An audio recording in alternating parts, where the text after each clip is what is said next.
নমস্কার বন্ধুরা, আপনারা সবাই কেমন আছেন? আমি খুব ভালো আছি। আজকে রান্না করবো তরকার ডাল। তার জন্য আমার তরকার ডাল ভিজানো রয়েছে, আর ওর মধ্যে পেঁয়াজ, আদা, রসুন, টমেটো, ধনেপাতা, পাকা লঙ্কা সব কিছু করে নিই।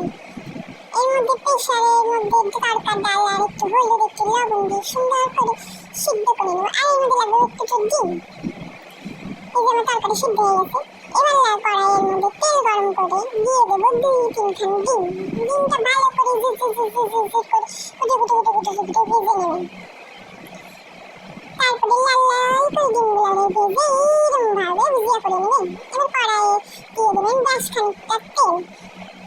যতটা তেল খাবেন, এই যে তেল খান গরম হয়ে গেছে, এর মধ্যে আমি দিয়ে দিলাম পেঁয়াজ কুচি। এবার দিয়ে দিব রসুন কুচি, তারপর দিয়ে দিব আদা কুচি।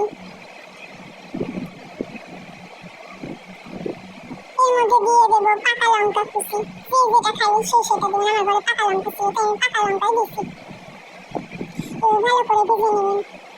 এটা নরম হওয়ার জন্য একটু দিয়ে দেবেন লবণ। এর মধ্যে দিয়ে দেবেন খানিকটা টমেটো। এবার ভালো করে ভাজেন, কুটে নরম হওয়া পর্যন্ত ভেজে যান।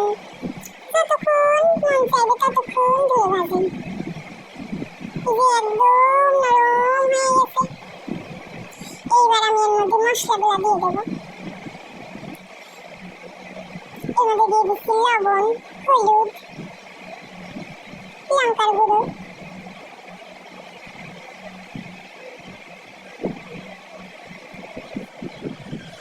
এর মধ্যে দিয়ে দিয়েছি যে তরকার যে মশলাটা সেটা। এবার ভালো করে গুটে সামান্য অল্প করে জল দিয়ে দেবেন। অল্প জল দেবেন। অল্প জল দিয়ে ভালো করে কষান যতক্ষণ না তেল ছেড়ে যায়।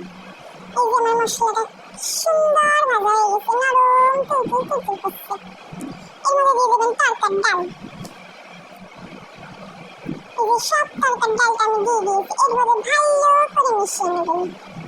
ভালো করে নাড়তে এই তরকার যে জলটা রয়েছে পুরোটা তরকার ডাল শুকিয়ে নেবেন। তরকা কিন্তু যত শুকাবেন ততই খেতে ভালো লাগবে। এরপর আমি দিয়ে দিলাম ডিমের ভুজিয়াগুলো। ডিমের ভুজিয়া দিয়েও ভালো করে নাড়তেই থাকবেন। এরপরে দিয়ে দিচ্ছি ধনেপাতা কুচি। এই যে আমার তরকারটা প্রায় মিশানো হয়ে গেছে। এর মধ্যে আমি একটু টেস্ট করতে দেবো আমার ভাইকে। আমার ভাই দেখবে খেয়ে কেমন হয়েছে। ও মা গো, বলতে ভালো হয়েছে বাবা রে। এই যে তরকাখানি প্রায় আমার তৈরি হয়ে গেছে। একটু বসিয়ে নেবো। ততক্ষণ একটু যত কড়াই থাকবে তত জল শুকালে তত টেস্ট হবে। এই যে হয়ে গেছে। এবার আমি দিয়ে দিলাম কাসুরি মেথি। আবার গুটে ভালো করে গুটে নেবেন। যত গুটবেন ততই খেতে স্বাদ লাগবে।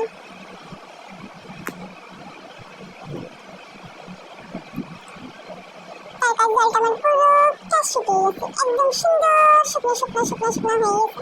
এবার আমি নামিয়ে নেবো। দেখেছেন তরকারটা কত সুন্দর দেখতে হয়েছে।